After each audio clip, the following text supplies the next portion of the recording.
What's going on? My name is FreerunnerX10 and welcome to a brand new Roblox video. So in today's video I thought I'd check out Oof Brigade once again. I took a look at this game a couple of days ago. It is a pre-alpha first-person shooter game being developed within Roblox, and it is very heavily inspired by Battlefield and wants to be realistic. They want to add vehicles, they want to have classes that do a lot of different things, and I didn't think I'd be revisiting this game very soon, or as soon as I am right now, but essentially they've had an update and they've implemented the attachment system for weapons within the game. Now this game obviously is pre-alpha, it's a very early stage of development, so a lot is going to change, a lot is going to be updated, and this version of the attachment system within Oof Brigade is very simplistic, but at least it exists and gives you an idea of what they're going to go for when the game is obviously being developed further on down the line. So like I said, this is a very early implementation of an attachment system, but you get an idea of what it's going to be like. Now for certain weapons you'll see a ton of attachment slots but no actual attachments that work in that slot because they haven't been added yet.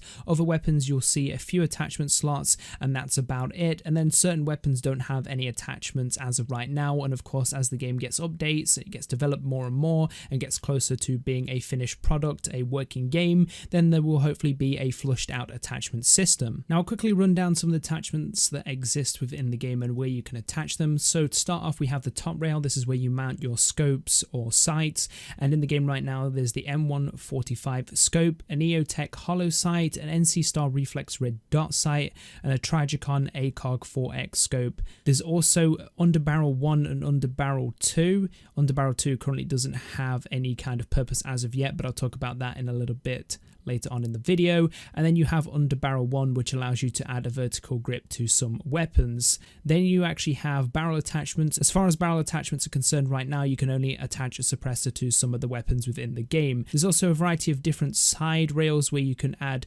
laser sights, which are meant to help with hip firing. You can apply two laser sights, one on the left side of the gun and one on the right side of the gun. I have no idea what they do to the stats of the weapon. All I know is they're usually designed to hopefully make hip firing the weapon a little bit more easier. And that's pretty much it for the attachments. Now something I noticed with the assault rifle is you actually have what is an underslung rail attachment, or something in the position where you can have an underslung rail, which essentially means in the future is if they allow the assault class to have a nade launcher similar to Battlefield 3 and Battlefield 4, that being a HE grenade launcher or a smoke grenade launcher, that means you can attach an underslung rail to your assault rifle if that assault rifle allows it, and then you can use an actual grenade launcher with that assault rifle, meaning you don't have to switch between your assault rifle you're using and a separate grenade launching tool like an M320 grenade launcher. Obviously that's speculation, but that seems kind of likely if they're going in the route that they want to go in, which is adding vehicles,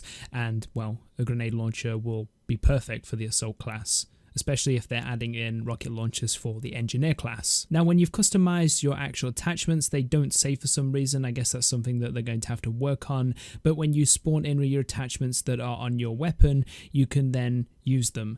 Essentially, if you want to aim down sight, you use your right mouse button, which is the default aim down sight key. You can't really bind keys in this game or within Roblox, which kind of has always been a problem in Roblox. And if you are wondering why the scope is not so zoomed in, if you'd like to zoom in, you need to hold the E key. It's kind of awkward, but you get used to it after a while, and that zooms you in your scope so you can see more of what's going on. You get to see more of the scope and allows you to aim a little bit more accurately than using the default zoom on the scope by just holding down right mouse button. Now apparently also with this update they've added new particles, they've improved the performance of the game, they've added some new guns, but haven't stated what new guns have actually added, and I'll do some research into that and see what guns have actually been added.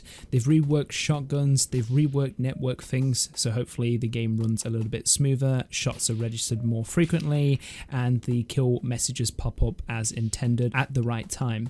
They've also added destructible environments, and when I actually checked out Oof Brigade for the first time, they actually had a link to a test demo that their friend or somebody they knew was developing, and essentially it is Rainbow Six Siege within Roblox. And essentially what it is a tech demo that basically shows off the destruction that you could possibly have working within Roblox. It's a pretty cool demo. If you haven't checked out that video, it is linked in the description below. Look for Project Hotline. But essentially, they're on about adding destruction into Oof Brigade, which is probably going to be really, really cool if they manage to pull it off and make sure it works really, really well without having network issues, without having actual FPS issues, causing people to not be able to play the game unless they can basically run Roblox at a decent frame rate, or just in general not being able to run Roblox because the destruction is too intense.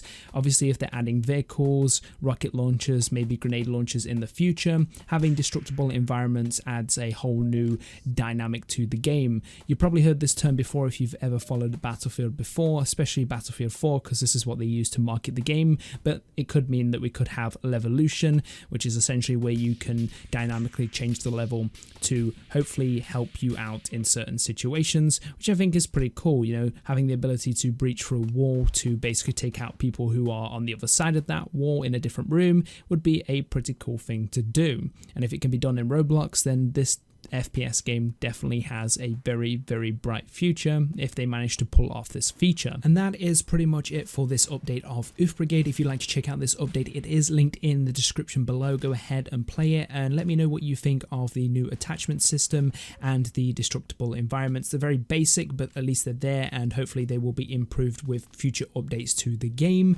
Also, if you haven't checked out my previous Oof Brigade video, Oof Brigade, a brand new Roblox FPS game, Battlefield 2018 in Roblox, it's also linked in the description below, and there's also an iCard annotation on screen right now. And last but not least, if you'd like to see where this destructible environment feature comes from, check out my video on Project Hotline, which essentially is a Rainbow Six Siege tech demo in Roblox and shows off how you can destroy objects within Roblox, similar to how you'd be able to destroy environments within the Rainbow Six Siege game. I hope you enjoyed this video. If you did in fact enjoy this video, don't forget to leave a like. Unfortunately, if you didn't enjoy this video, there's always a dislike button, and as always, if you'd like to see more content like this or more content by me, then don't forget to hit that subscribe button. And as always, I will see you in my next video.